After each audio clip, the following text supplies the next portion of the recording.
एक दिन गौतम बुद्ध अपने शिष्यों के साथ एकदम शांत बैठे हुए थे। उन्हें इस प्रकार बैठे हुए देख शिष्य चिंतित हुए कि कहीं वह अस्वस्थ तो नहीं। एक शिष्य ने उनसे पूछा कि आज वह मौन क्यों बैठे हैं? क्या शिष्यों से कोई गलती हो गई?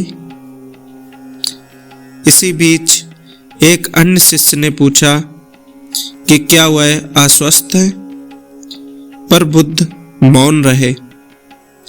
तभी कुछ दूर खड़ा व्यक्ति जोर से चिल्लाया, आज मुझे सभा में बैठने की अनुमति क्यों नहीं दी गई है? बुद्ध आंखें बंद करके ध्यान मग्न हो गए। वह व्यक्ति फिर से चिल्लाया, मुझे प्रवेश की अनुमति क्यों नहीं मिली? इसी बीच एक उदार शिष्य ने उसका पक्ष लेते हुए कहा कि उसे सभा में आने की अनुमति प्रदान की जाए। बुद्ध ने आंखें खोली और बोले, नहीं, वह अछूत है, उसे आज्ञा नहीं दी जा सकती। यह सुनकर शिष्यों को बड़ा आश्चर्य हुआ। बुद्ध उनके मन का भाव समझ गए और बोले, हाँ, वह अछूत है। इस पर कई शिष्य बोले, हमारे आश्रम में जात पात कोई भेद ही नहीं, फिर वह अछूत कैसे हो गया? तब बुद्ध ने समझाया, आज वह क्रोधित होकर आया है।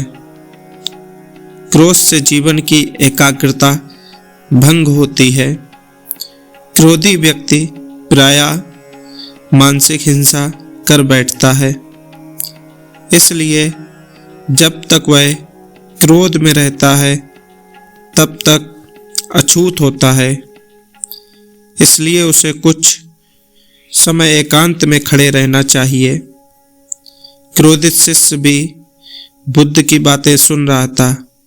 पश्चाताप की अग्नि में तपकर वह समझ चुका था कि अहिंसा ही मनुष्य के महान कर्तव्य व परम धर्म है।